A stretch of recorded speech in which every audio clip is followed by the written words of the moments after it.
相当惑星。一つの命が生き延びるには別の命が犠牲にならなければならない。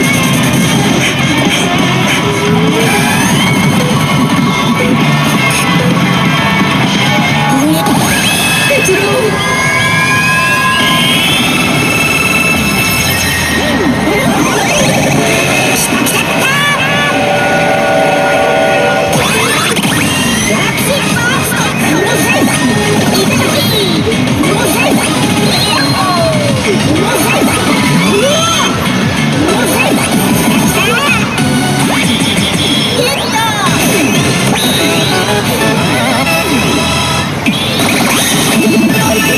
鉄郎伏せて。よ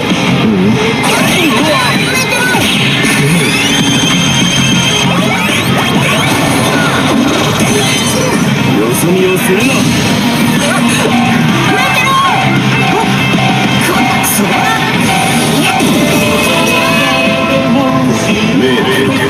お前は死んではならない。永遠に死んではならない。必ず鉄郎を守る。お前の使命もっと尊いもの。鉄郎は私の守る。